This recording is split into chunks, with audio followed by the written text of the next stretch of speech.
자, 오늘 우리는 이 로마서 5장 18절서부터 21절 말씀을 본문으로 넘치는 죄, 더욱 넘치는 은혜라는 제목을 가지고 함께 말씀을 나누도록 그렇게 하겠습니다.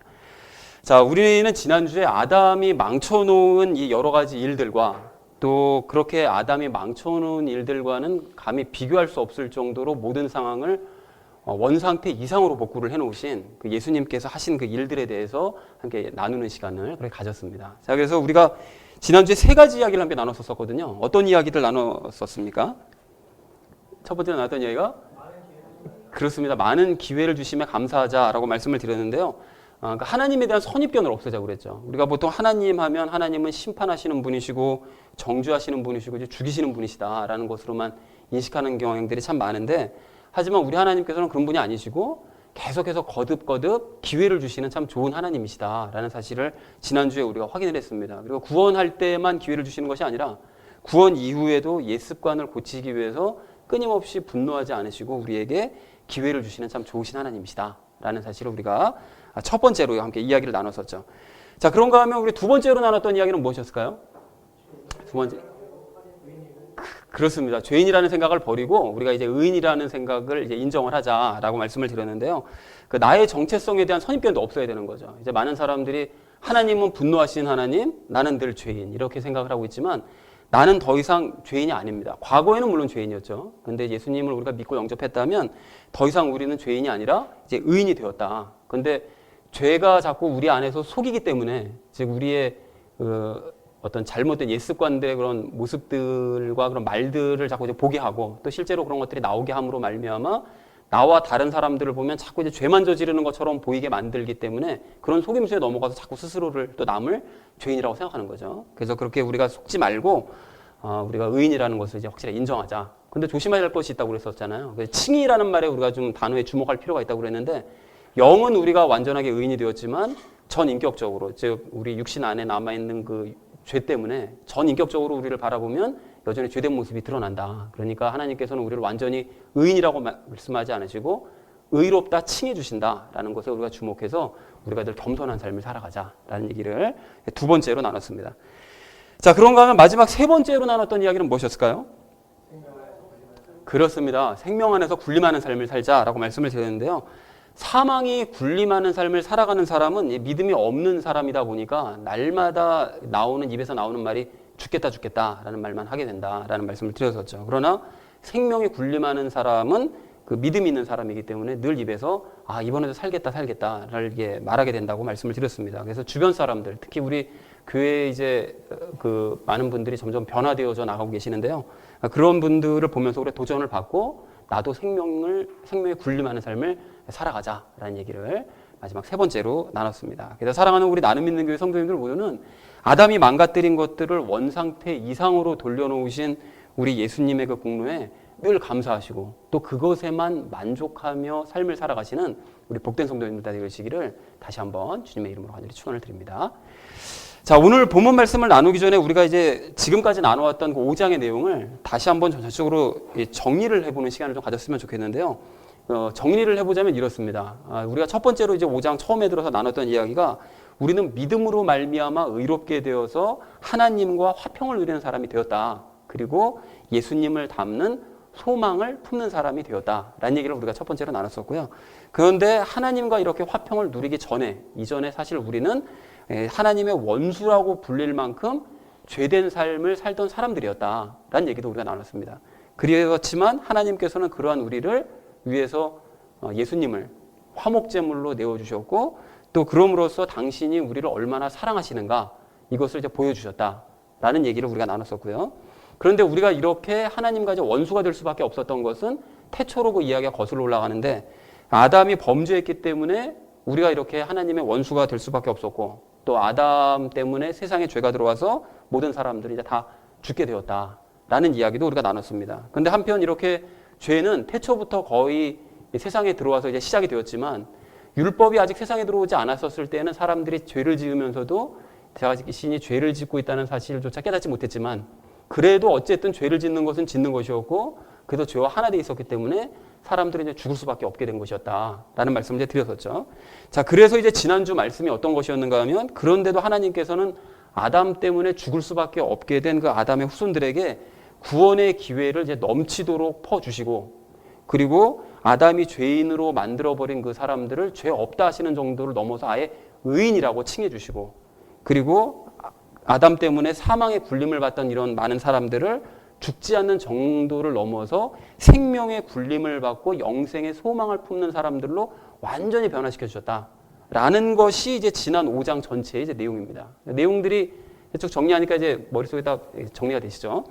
자, 그리고 이제 오늘 5장 나머지 부분에서 이제 바울은 아담의 범죄와 예수님의 은혜가 이제 어떤 면에 있어서 이제 같은 점이 있는가, 이제 이것에 대해서 설명을 하는데요. 여러분, 그래서 오늘 우리가 좀 한 절씩 말씀씩 좀 보면서 확인을 하도록 하겠습니다. 그래서 먼저 18절 말씀을 보니까요. 한 사람의 범죄로 말미암아 심판이 모든 사람에게 임하여 정죄에 이르렀다고 이렇게 말씀을 해요. 근데 여러분, 이 과정을 좀 더 자세하게 제가 풀어서 설명을 드리자면, 아담이 범죄함으로, 범죄했다는 얘기는 죄를 저질렀다는 거죠. 근데 죄는 결국 어디로부터 오는 거냐면 불신이 죄라고 그랬으니까요. 그 불신으로 말미암아 자손들 역시 하나님을 불신할 수밖에 없었고, 그래서 죄와 하나 되어지는 심판이 모든 사람에게 임했고, 그래서 모든 사람들은 죄인이라고 낙인이 찍혔다라는 이야기가 이제 18절 말씀입니다. 자, 그런데 그것과 대등한 원리로 예수님의 경우는 이제 어떻게 되었느냐? 예수님께서는 아담과는 달리 믿음을 가지심으로 말미암아 예수님을 따르는 사람들 역시 하나님을 잘 믿게 되었고, 그래서 그들은 하나님과 예수님과 하나 되는 선물이 그들에게 임했고, 그래서 그들은 의롭다고 칭함을 받게 되었다 라고 18절 말씀을 이제 정리를 해볼 수가 있다라는 것입니다. 자, 그러니까 아담이 한 일과 그 이후에 일어난 일들, 그리고 예수님께서 하신 일과 그 이후에 일어난 일들, 이런 것들이 형식적으로는 같죠. 모양이 이제 형식적으로는 대등하게 같은 모양인데, 이게 이제 같은 점이라는 거예요. 아담과 이제 예수님께서 하신 일이 같은 점. 근데 내용상으로는 사실은 정반대죠. 정반대의 일을 했다는 사실을 우리가 알 수가 있습니다. 자, 그런데 여기서 우리가 좀 한 가지 짚어야 될 사실이 있는데요. 여러분, 18절 마지막 부분을 보시면 하나님께서 거저 주시는 선물이 모든 사람에게 임한다고 되어져 있습니다. 자, 그런데 이 말씀만 딱 보면 세상의 모든 사람들에게 그럼 다 연합의 선물이 주어진다라는 의미인가? 이렇게 볼 수도 있다는 거예요. 모든 사람에게 선물이 주어지는 것이니까요. 그러면 그렇게 되는 게 맞습니까? 아니죠. 그렇게 되는 건 아니죠. 그러니까 그래서 여기서 이제 모든 사람이라는 것은 세상에 있는 모든 사람들을 다 의미하는 것이 아니라 누구죠? 예수님을 믿고 따르는 바로 그 모든 사람들을 말씀하고 계신다라는 사실을 우리가 좀 확인하실 필요가 있습니다. 그리고 또 한 가지요. 그 18절 중간쯤을 보시면 한 사람의 의로 말미암아라고 되어 있는데, 의는 뭡니까? 의는 항상 말씀드리지만 하나님께서 옳다 하시는 바가 의죠. 근데 하나님께서 옳다 하시는 바가 의지만 이걸 좀 더 구체적으로 얘기하자면 그 의가 도대체 콕 집어서 무엇을 의미하는 것이냐, 우리가 생각해 볼 필요가 있다는 것입니다. 뭘까요? 의가. 그렇죠. 그래서 우리가, 근데 사실은 이 의를 어떤 특정한 한 개념으로만 딱 꼬집어가지고 정의하기가 힘듭니다. 왜 그러냐면 하나님께서 옳다고 여기시는 바는 여러 가지가 있을 수 있기 때문에 그래요. 그런데 성경을 보시면 의는 주로 죄의 반대 개념을 이야기할 때 주로 쓰입니다. 그러니까 의는 죄가 뭐라고 그랬었죠? 실체가? 불신, 그러니까 믿지 않음이라고 그랬죠. 그러니까 그 반대인 의는 믿음, 신뢰라는 의미로 이제 볼 수 있다는 것입니다. 그러니까 하나님께서는 그 믿음을 옳다고 여기신다라는 것이죠. 그리고 또 그런 의는 그렇게 믿음으로 말미암아, 그 의, 그러니까 믿음으로 말미암아 예수님과 결국 이제 최종 종착지는 뭐냐면 믿으면 예수님과 하나로 연합되는 것이니까, 그렇게 연합되었다는 의미로 의를 연합되는 의미로도 볼 수 있다는 것입니다. 그러니까 왜냐하면 하나님께서는 궁극적으로 사람들이 예수님과 연합된 상태를 옳다라고 말씀하시기 때문에 그렇다라는 거예요. 그러니까 이해가 되시죠? 그러니까 의는 한 가지로만 정의할 수는 없지만 주로 믿음이나 믿음의 그 결과, 예수님과 연합으로 정리를 해볼 수가 있다라는 사실을 확인하셨으면 좋겠습니다. 그래서 이것을 아시는 상태로 여러분 18절 말씀을 좀 다시 한번 해석을 해보면 어떻게 됩니까? 아담의 범죄 때문에, 즉 불신 때문에 심판이 모든 사람에게 임해서 사람들이 정죄에 이르게 된 것처럼 예수님의 의 때문에, 즉 믿음 때문에 거저 주시는 이 연합의 선물은 믿는 모든 사람들에게 다 임했고, 그래서 그들은 의롭다고 칭을 받게 되었다라고 정리를 해볼 수가 있다는 것입니다. 이해가 되셨나요? 예, 감사합니다. 참 우리 성도님이 참 너무 수준이 높으세요. 설명을 딱 드리면 다 알아들으셔서 너무 감사합니다. 자, 근데 그런가 하면 이어진 19절에서는 뭐라고 말씀하시죠? 아담의 불순종 때문에 많은 사람이 죄인이 된 것처럼 예수님의 순종 때문에 많은 사람이 의로운 자가 되었다 이렇게 말씀을 하시는데요.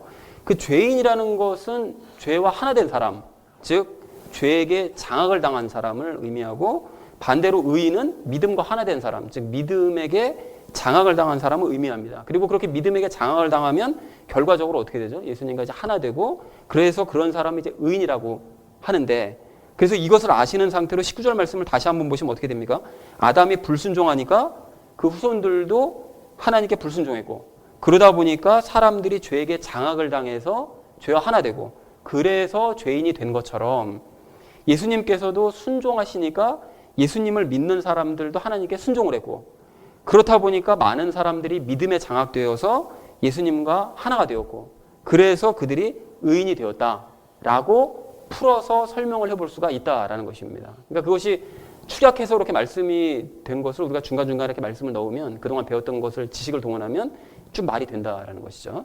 자, 그래서 19절 말씀도 역시 이제 아담과 예수님께서 하신 한 일 그리고 그 일의 결과는 형식적으로는 같은 모양이지만 사실 이제 내용은 정반대다라는 사실을 우리가 다시 한번 확인할 수가 있습니다. 자, 그리고 이어진 20절 말씀을 보니까요. 율법은 범죄가 넘치게 하려고 세상에 들어온 것인데 그렇게 죄가 넘치는 곳에는 하나님의 은혜도 더욱 넘쳤다라고 말씀을 합니다. 그런데 여러분 이게 도대체 무슨 뜻입니까? 율법은 죄를 넘치게 하고 하나님의 은혜도 더욱 넘쳤다. 이게 무슨 뜻인가 하면 지난 그 로마서 3장 20절 말씀처럼 율법은 하는 역할이 뭐죠? 사람들로 하여금 죄를 깨닫게 하는 그 역할을 하는 것이죠. 그런데 죄를 깨닫게 하는 역할을 하기 때문에 율법이 세상에 들어오면서 사람들이 죄라는 것을 알게 됐다는 거예요.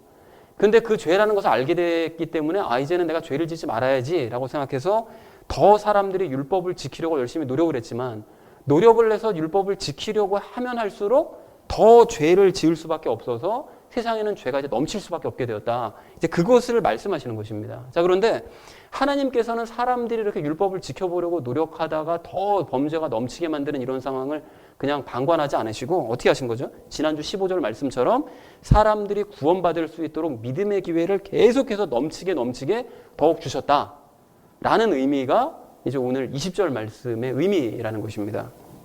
자, 그렇다면 바울은 그 앞에 18절, 19절에서는 아담과 예수님께서 하신 일, 하긴 지난주 얘기까지 합치면 15절서부터가 계속 그런 얘기를 해왔죠. 아담과 예수님께서 하신 일에 대해서 비교를 하다가 왜 갑자기 율법이 세상에 들어온 얘기를 갑자기 뜬금없이 왜 했느냐.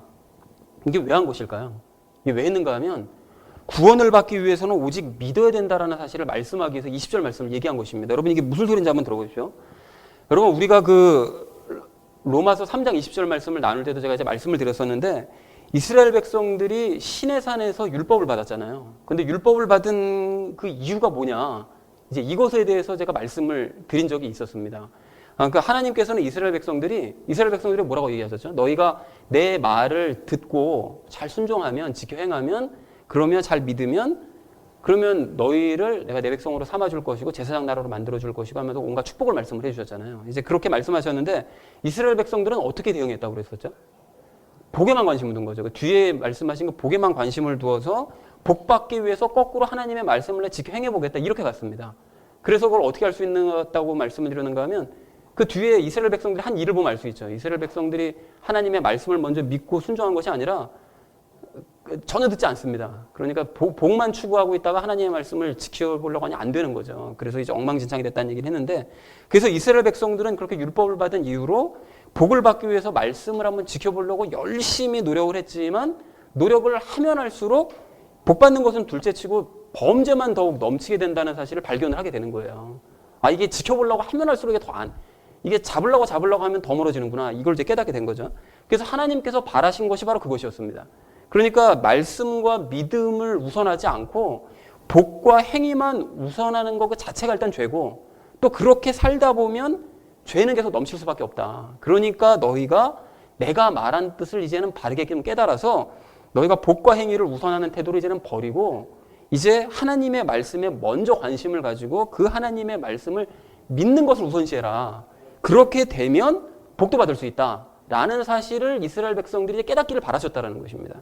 자, 그래서 하나님께서는 율법으로 그렇게 죄가 넘치는 바로 그곳에 너희가 이제 그렇게 하지 말고 은혜의 손길을 계속 내미셔서 베풀어 주시는 거죠. 그러니까 복보다는 말씀, 행위보다는 믿음 같도록 이 모양 저 모양으로 계속해서 기회를 주시는 거예요. 그러니까 대언자들을 보내셔서 너희가 그렇게 행위하면 안 되고 믿어야 되고 너희가 그렇게 복 추구하지 말고 하나님의 말씀 우선 추구해야 된다.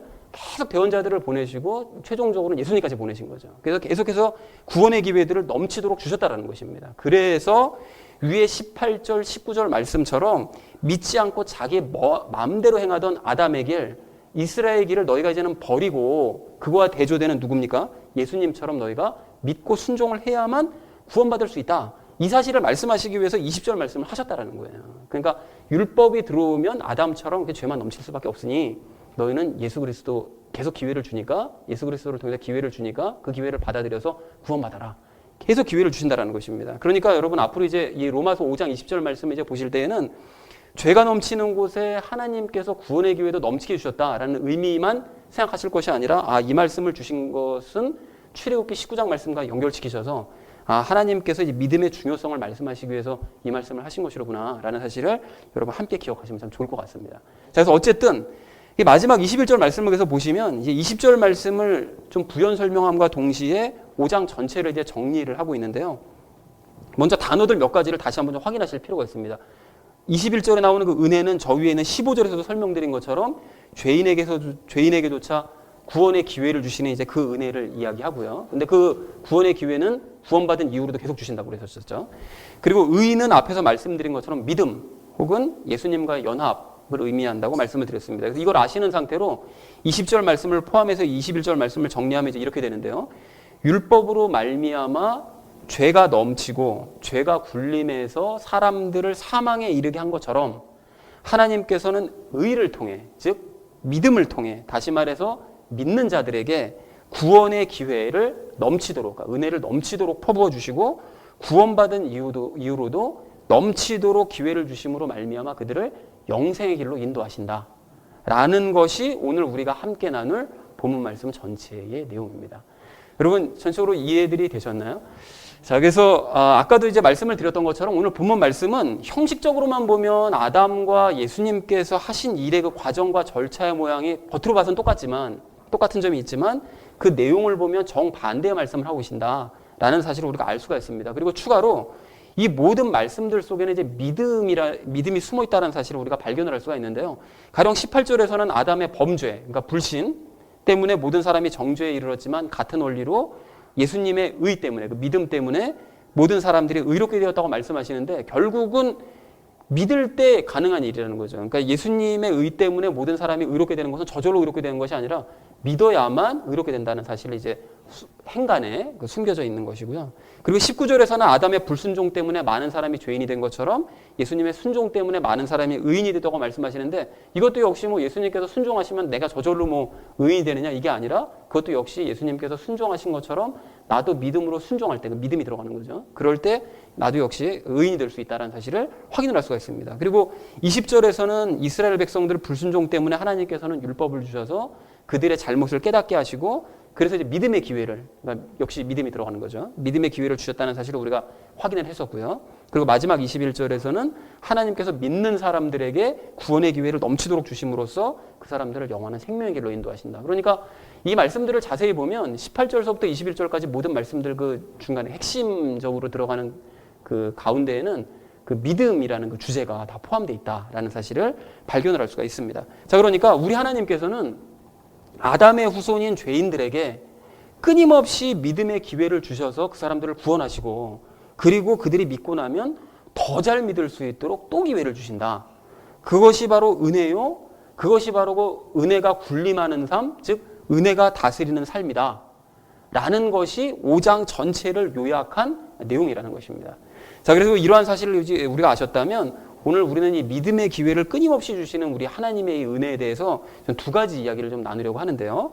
그래서 우리가 이 첫 번째로 그러니까 은혜를 넘치도록 주신 하나님께 감사하면서 우리가 첫 번째로 나눌 이야기는 말씀을 통해 믿음의 기회를 주심을 알고 깨달아서 돌이키자라는 것입니다. 여러분 오늘 20절 말씀을 좀 다시 한번 보십시오. 20절 말씀 보시면 하나님께서는 복을 우선시하는 이스라엘 백성들에게 율법을 주셔서 죄가 더욱 드러나게 하심으로 말미암아 그 사람들의 태도가 잘못되었음을 깨닫게 하셨대요. 너희가 복을 우선시하면 그래서 말씀을 지켜보려고 노력하면 범죄는 더욱 넘쳐 그러니까 율법을 통해서 잘못을 깨닫게 하시는 거죠. 그러니까 율법이 사람들의 잘못을 깨닫게 하는 역할을 한다는 거예요. 그리고 하나님께서는 그러한 잘못된 그런 태도를 그러니까 버리고 오직 말씀에 우선적인 관심을 가지고 말씀을 믿을 수 있도록 넘치는 기회를 주신다. 그러니까 죄를 들춰내시는, 잘못을 들춰내시는 것으로만 끝내시는 것이 아니라 기회를 주신다. 라고 말씀하시더라는 것입니다. 그러니까 우리 하나님께서는 계속해서 믿을 수 있도록 끊임없는 기회를 주셔서 사람들을 의롭게 만드시고 영원한 생명의 길로 인도하시는 분이시다. 라는 사실을 우리가 알 수 있다는 것입니다.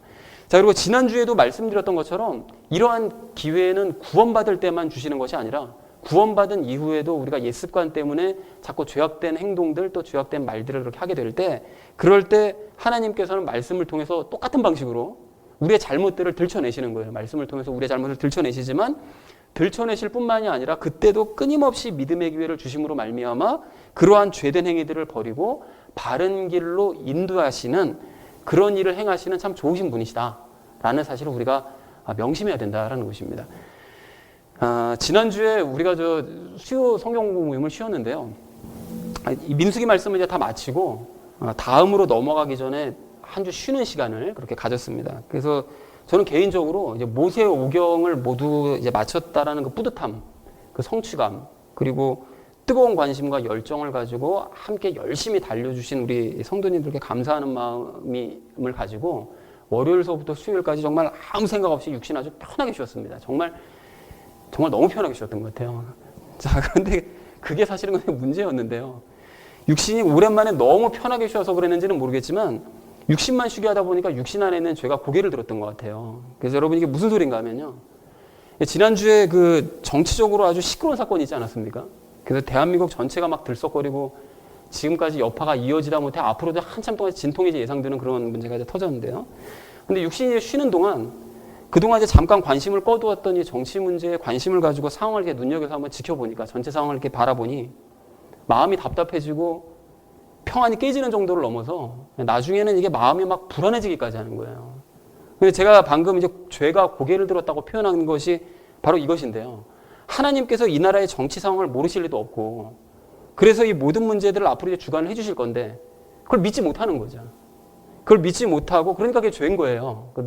불신의 마음이 드는 거죠. 그걸 믿지 못하고 어느 틈에 제가 인간적인 감정과 판단만 막 앞세우면서 열받아 하면서 이 정치 상황을 막 지켜보고 있는 제 자신을 발견하게 되더라는 것입니다. 이제 그러다가 지난 목요일에 그 인터넷 배킹할 때 쓰는 그 숫자 뭐 이렇게 나오는 거 그 기계 있잖아요. 이제 그것이 망가지는 일도 이제 일어난 거예요. 망가져서 이제 그걸 재발급을 받으려고 하다 보니까 교회 통장이 법인 통장이거든요.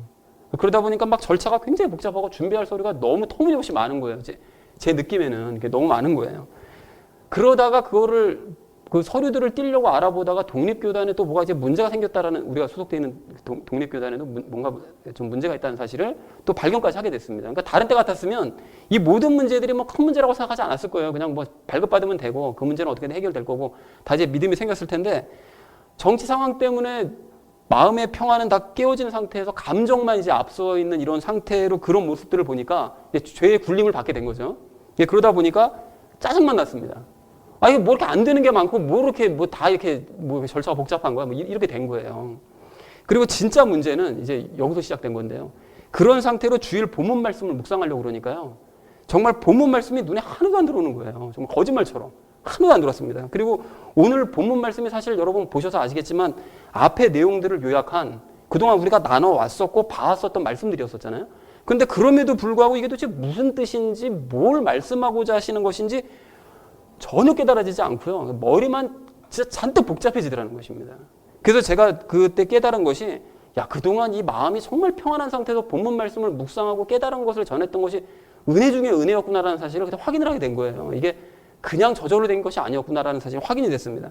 근데 이런 말씀을 이제 들으시면서 너 목사가 어떻게 그럴 수가 있냐? 목사가 그렇게 흔들리지 말고 그래도 그런 상황에서 빨리 벗어나가지고 그 중심을 잡고 해야지. 너 목사 맞냐? 혹시 이렇게 생각하시는 분이 계실지 모르겠는데요. 제가 항상 말씀드리지만 목사는 직분의 이름만 목사일 뿐 사실은 예수님 앞에서 목사나 성도는 다를 바가 하나도 없는 똑같은 양입니다. 똑같아요. 다를 게 하나도 없다는 거예요. 근데 어쨌든 제가 이제 이러한 일들을 경험하면서 귀한 사실을 하나를 깨달았는데요. 말씀을 외면하고 주변적인 상황들에만 집중하면 순식간에 죄가 삶을 군림할 수 있고, 그러면 기본적인 말씀조차 깨달아지지 않고 전혀 눈에 들어오지 않아서 결국은 평안이 깨어지고 마음은 복잡해지고 감정만 앞서서 삶이 힘들어질 수밖에 없다는 아주 단순하지만 굉장히 중요한 사실을 제가 깨달았습니다, 이번에. 자, 그런데 이러한 사실을 깨달으면서 이제 저에게 질문이 한 가지가 생겼는데요. 제가 지난주에 체험했던 이런 안 좋았던 이런 체험을 혹시 평상시에도 계속 체험하는 분이 계시진 않을까? 이제 이런 질문이 생긴 거예요. 즉, 말씀을 외면한 채 정치 문제, 사회 문제, 가정 경제 문제, 집안 문제, 자식 문제, 이것들에만 관심을 갖느라고 마음이 복잡해져서 간단한 말씀을 봐도 이게 무슨 뜻인지 하나도 이해가 되지 않고 하나님께서 무엇을 말씀하고자 하시는지도 전혀 깨달아지지 않아서 마음의 평안이 깨어지는 정도를 넘어서 아예 불안한 마음을 품고 살고 늘 감정이 앞서고 마음이 답답한 상태로 사시는 분이 계시는 것은 아닐까라는 생각이 들더라는 것입니다. 물론 정치, 사회, 경제, 가정, 자식 문제 등에 신경 쓰지 말라는 얘기 아닙니다. 그런 것들에 당연히 신경 쓸 수 있지만 말씀을 외면하고 그런 문제에만 더 신경을 쓰면 삶에 심각한 문제가 생길 수 있다는 것을 말씀드리고 싶은 거예요. 그렇게 되면 어떻게 되죠? 삶의 평안은 깨어지고 믿음도 없어지고 감정만 앞서고 늘 마음은 불편하고 화만 폭발하게 되는 거죠, 사람이. 그리고 목사가 이런 삶을 살면 안 되는 것처럼 성도님들도 이런 삶을 사시면 안 됩니다. 여러분, 왜 그렇습니까? 아까 전에 말씀드렸잖아요. 목사와 성도는 직분의 이름만 다를 뿐 예수님 앞에서 똑같은 형제 자매요, 자식이요, 양이라면서요. 목사가 그렇게 하면 안 되면 성도님들도 당연히 그렇게 해서는 안 된다라는 것입니다. 그리고 그런 상태로 이제 일주일에 한 번 드리는 이 예배에 참석해서 성경을 이제 직접 보는 것도 아니고 저를 통해서 이제 30분, 40분 정도 말씀 들으면 갑자기 말씀에 막 집중이 되면서 말씀이 확확 그냥 빨려 들어갈 것이냐? 아닐 것 같은 거예요.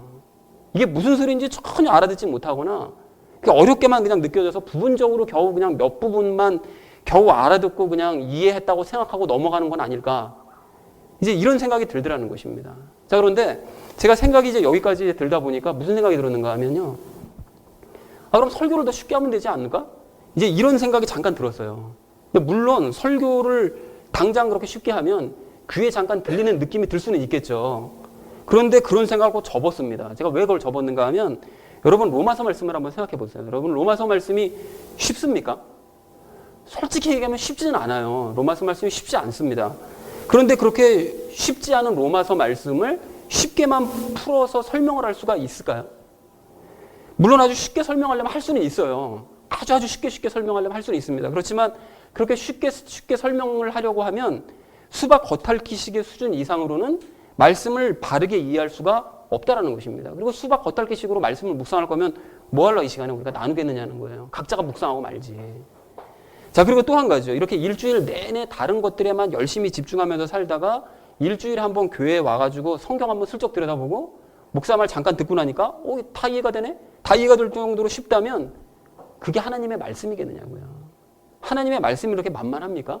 그렇지 않다라는 거예요. 그래서 무조건 쉬운 것이 좋은 것이 아니라는 것입니다.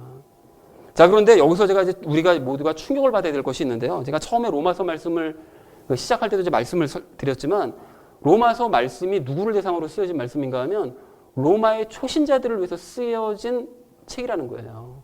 편지라는 것입니다. 그러니까 초신자들도 이해할 정도로 로마서 말씀은 그리 어려운 내용이 아니라는 거예요, 원래.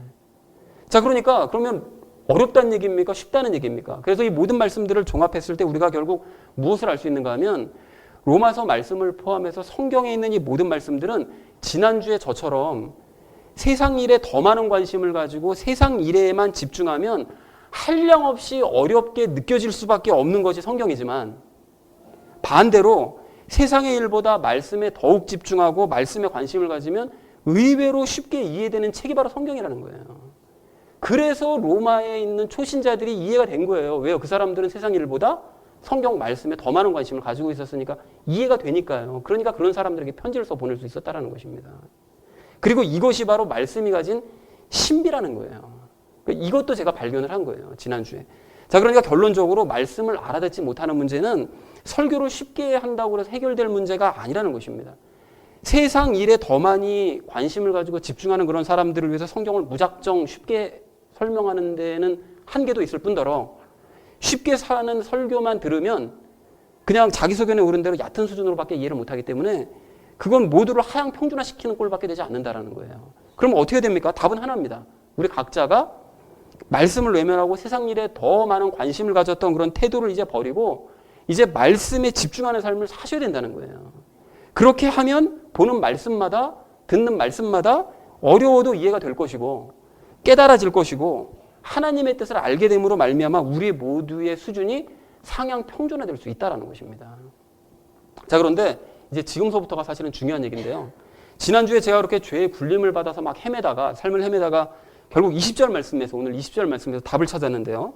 즉 이스라엘 백성들이 말씀보다 세상 복에 더 많은 관심을 가졌을 때 그것이 잘못된 태도임을 하나님께서 율법을 통해서 가르쳐 주셨던 것처럼 저 역시 말씀보다 세상 일에 더 많은 관심을 가지고 거기에 흥미를 가지다 보니까 하나님께서 죄의 굴림을 받도록 내버려 두신 거죠. 잠깐 동안.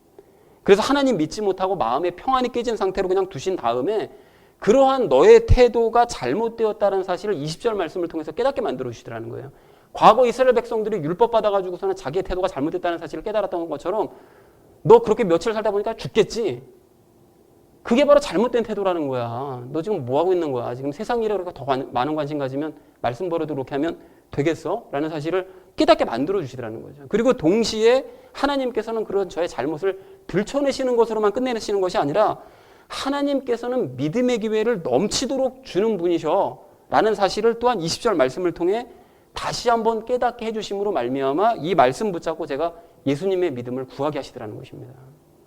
그리고 그 이후에 말씀을 이제 반복하면서 보다 보니까 다시 말씀이 눈에 들어오기 시작하고 집중이 되면서 이해가 되기 시작하더라는 거예요. 그래서 사랑하는 우리 나눔 있는 교회 성도님들 모두는 죄가 넘칠수록 불신이 커질수록 넘치도록 믿음의 기회를 주시는 우리 하나님의 손을 붙잡으시기 바랍니다. 하나님께서 여러분 기다리고 계세요. 지금 이러한 상황을 다 알고 계시고 그리고 내가 마음이 혼잡하고 복잡하다는 사실을 이미 다 알고 계시고 그런 상황으로 이렇게 밀어가시는 걸 수도 있어요. 그럴 때 붙잡기를 기다리고 계십니다. 그래서 지난주에 제가 체험한 것도 저와 여러분 모두를 이제 돌이키시기 위해서 하나님께서 일부러 주신 예화일지도 모르겠다는 건 생각도 들었는데요. 뭐 그렇게 생각 안 하셔도 상관없습니다. 그러니까 미천한 저의 이런 체험이 중요한 것이 아니라 오늘 20절 말씀을 붙잡으시라는 거예요. 여러분 즉 그동안 말씀 이외에 다른 것들에 집중함으로써 말씀을 이해하지도 받아들이지도 못하고 그래서 마음의 평안을 잃고 늘 화만 나고 걱정과 염려로 가득한 삶을 사셨다면 이제 다시 여러분 돌이키시기 바랍니다. 아니 이 순간 돌이키시기 바랍니다. 이 순간. 그렇게 스스로의 잘못을 깨닫고 예수님의 믿음을 구하시자는 거예요. 그럼 좋으신 하나님께서는 이 순간을 기다리고 계셨기 때문에 얼른 응답해 주실 줄로 그렇게 믿습니다. 그리하셔서 말씀이 다시 보이고 깨달아지고 그래서 마음의 평안을 되찾고 예수님과의 친밀한 관계를 회복하시는 저와 여러분 되어지시기를 주님의 이름으로 간절히 축원을 드립니다. 자, 은혜를 넘치도록 주신 하나님께 우리가 감사하면서 오늘 우리가 두 번째로 나눌 이야기는 연합의 믿음을 가지고 순종해 가자라는 것입니다. 여러분 제가 아까 18절에 그 의를 설명할 때 의는 하나님께서 옳다 여기시는 반대 그것은 믿음으로 의미할 수도 있고 믿음으로 말미암아 예수님과 이제 연합하는 이 상태를 의미하는 것일 수도 있다라고 이제 말씀을 드렸습니다. 그래서 그것을 아시는 상태로 여러분 21절 하반절 말씀을 좀 다시 한번 좀 보실까요? 보시면 하나님의 은혜는 즉 구원의 기회는 어떻게 주어진다고 그러시죠? 의를 통해 주어진다고 그러시잖아요. 그러니까 의를 통해 주어진다는 것은 곧 믿음과 예수님과의 연합을 통해서 넘치도록 주어진다는 거죠.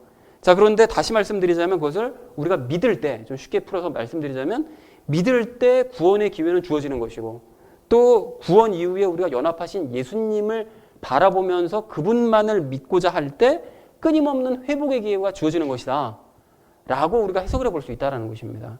자, 그러므로 우리는 이미 구원을 이제 받았으니까요. 구원 받을 때 필요한 구원의 기회는 이미 받았으니까 구원받은 이후에 우리가 신앙생활을 할 때 연합하신 예수님을 늘 바라보고 그분을 이제 믿음으로써 하나님께서 주시는 기회를 계속해서 받아 누려야 됩니다. 자, 그런데 여러분 우리가 앞에 그 2절에서 5장 2절 말씀을 우리가 나눌 때 하나님의 영광의 소망, 즉 예수님 닮기를 소망을 해야 한다고 우리가 배웠지만 그렇게 예수님을 닮기 위해서 우리가 가장 신경 써야 될 부분이 뭐냐? 그것이 무엇인가 하면 예수님 바라보는 것입니다. 늘 예수님을 바라보면서 그분을 어떻게 하면 닮을 수 있을까? 또 그분의 믿음을 가지고 그분을 바라볼 때 우리가 예수님을 닮아갈 수 있게 된다는 것이죠. 그래서 우리가 그 얼마 전에도 인용했었던 히브리서 12장 2절 말씀 보면 우리가 죄를 이길 수 있는 방법 뭐라고 그랬는가 하면 죄를 이겨야 예수님을 닮아갈 수 있으니까요. 죄를 이길 수 있는 방법 믿음의 창시자요 완성자이신 예수님을 바라보자. 그렇게 말씀하셨잖아요. 그러니까 우리가 항상 예수님 바라보고 그분을 믿음의 눈으로 바라보는 것이 너무나 중요한 문제라는 거예요. 여러분 우리가 요즘 민수기 말씀을 이제 아침 묵상으로 이제 새롭게 시작을 했는데요. 그 민수기 말씀 제일 처음 내용이 어떻게 됩니까?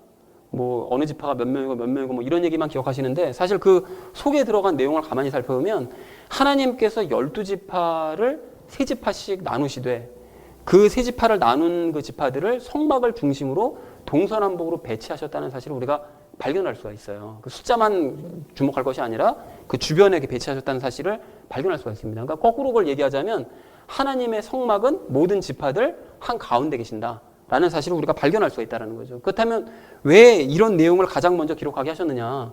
하나님께서 늘 백성들과 함께 거하시고 함께 이동하고 계신다라는 것을 너희가 바라봐라 라는 의미로 이거를 기록하게 하신 것입니다. 그러면 구약시대에만 이렇게 하셨느냐? 아니죠. 신약시대에는 이 부분이 더 강조가 되었는데요. 그 예수님서부터가 하나님께서 늘 당신과 함께 거하시고 행하신다는 사실을 늘 바라보시고 그것을 계속해서 말씀하셨어요. 그래서 요한복음 5장 19절 말씀을 보시면 아들은 자기가 아버지께서 하시는 것을 보는 것 이외에는 아무것도 스스로 할 수 없느니라. 나 할 수 있는 거 아무것도 없어.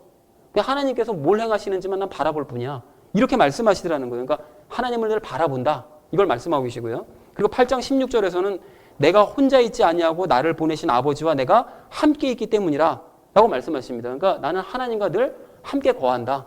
마치 성막이 가운데에 거하는 것처럼 함께 거한다. 이걸 아시는 거죠. 그리고 8장 29절에서는 나를 보내신 분께서 나와 함께 계시는도다. 내가 항상 아버지를 기쁘게 하는 그것들을 행함으로 이렇게 말씀하세요. 그러니까 내가 행하는 모든 것들은 다 아버지와 함께 행하는 것들이다. 이렇게 말씀하시더라는 것입니다. 자, 그래서 예수님은 이 이외에도 여러분 한번 오늘 요한복음 가셔서 면밀하게 한번 따져보세요. 이거 찾아보시면 셀 수 없이 많은 곳에서 성부 하나님과 함께하고 계신다는 사실을 계속해서 강조하시더라는 거예요. 자, 그럼 예수님께서 이런 말씀들을 왜 강조하셨느냐? 왜 강조하셨을까요? 바로 우리 때문입니다. 예수님께서 늘 성부 하나님을 그 안에 모시고 성부 하나님을 인식하며 사셨던 것처럼 너희도 너희와 아주 가까이 계신, 즉 너희 안에 계신 삼위일체 하나님을 늘 인식하면서 바라보면서 살아야 돼 라는 것을 강조하시기 위해서 이 말씀들을 하셨다는 거죠. 그럴 때 반복해서 퍼주시는 그 은혜가 군림하는 삶, 은혜가 다스리는 삶을 살 수 있고 그럴 때 우리는 예수님을 닮은 삶을 살 수 있다라는 것입니다. 그래서 요한복음 14장 11절에서는 또 이렇게 말씀하시는데요. 내가 아버지 안에 있고 아버지께서 내 안에 계신다는 내 말을 믿으라. 그리고 20절에서는 그날에는 내가 내 아버지 안에 너희가 내 안에 내가 너희 안에 있음을 너희가 알리라라고 아주 구체적으로 연합의 중요성을 강조하시면서 너희 안에 하나님 믿으면 너희 안에 하나님이 계신다. 나도 있다라는 사실을 분명하게 강조를 해주시더라는 거예요. 자, 지난주에 제가 순식간에 그렇게 이 죄의 굴림을 받는 그런 체험을 했다고 이제 말씀을 드렸는데요. 그때 이제 제가 안에 계신 예수님을 더욱더 바라보고 이렇게 인식을 했더라면 지금 방금 우리 나누는 얘기처럼 더 인식하고 바라봤더라면 참 좋았을 텐데 물론 그러긴 했습니다. 그러긴 했는데 죄가 이제 굴림을 하다 보니까 그 굴림을 받다 보니까 입으로만 형식적으로만 찾게 되는 거예요. 자꾸 예수님 뭐 이 상황이 너무 싫습니다라고 입으로만 고백하게 되고 온전히 집중이 안 되더라고요. 그러니까 그래서 참 죄가 무섭긴 무섭구나라는 사실을 다시 한번 제가 좀 깨달았는데요.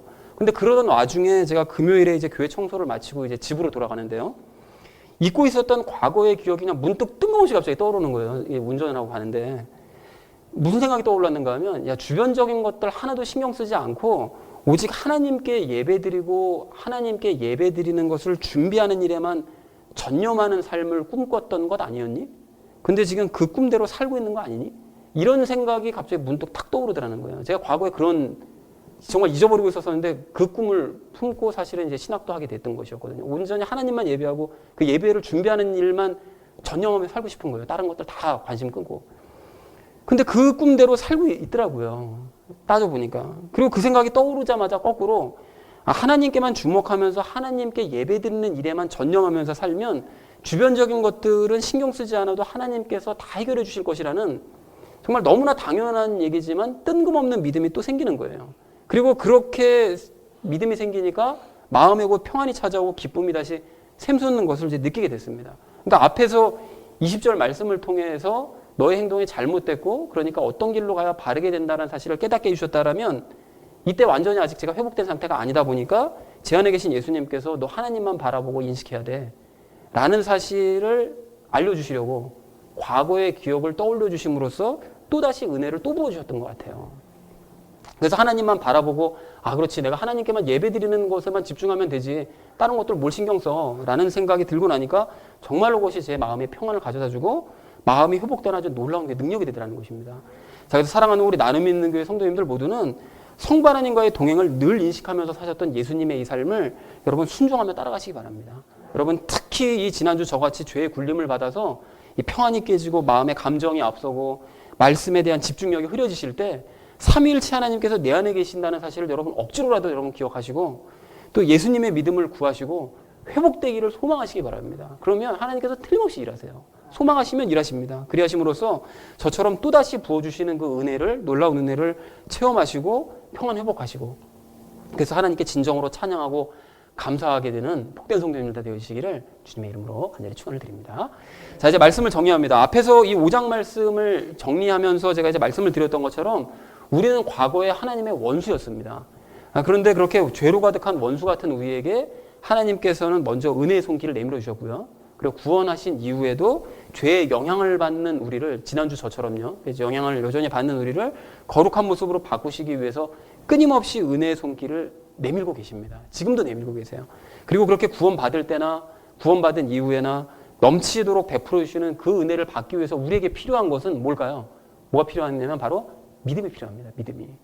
자, 그래서 예수님께서 나를 위해 죽어주셨다는 사실을 우리가 믿고 또 구원 이후로도 예수님께서 내 안에서 나와 함께 사시고 모든 상황들을 인도하시고 해결해 주실 것을 우리가 믿어야 된다는 것입니다. 그것이 바라보는 거죠. 그리고 그래야 그것이 의인다운 삶이라는 것입니다. 자, 그래서 이러한 삶을 위해서 늘 말씀 붙잡으시는 저와 여러분 되시길 바랍니다. 여러분 그렇게 하셔서 나의 잘못이 무엇인지 오늘 20절 말씀처럼 늘 확인하시고 그러한 잘못 중에도 넘치도록 부어주시는 은혜를 받으셔서 절망 중에도 늘 회복되시기를 바랍니다. 그리고 또한 삼위일체 하나님께서 늘 내 안에 계신다는 사실을 여러분 인식하시고 믿음의 눈으로 그 하나님을 여러분 바라보시기 바랍니다. 그렇게 하셔서 죄가 넘치는 중에 더욱 은혜를 넘치게 베풀어 주시는 은혜가 다스리는 삶을 날마다 체험하시는 저와 여러분 되어주시기를 주님의 이름으로 간절히 축원을 드립니다. 우리 함께 기도하겠습니다.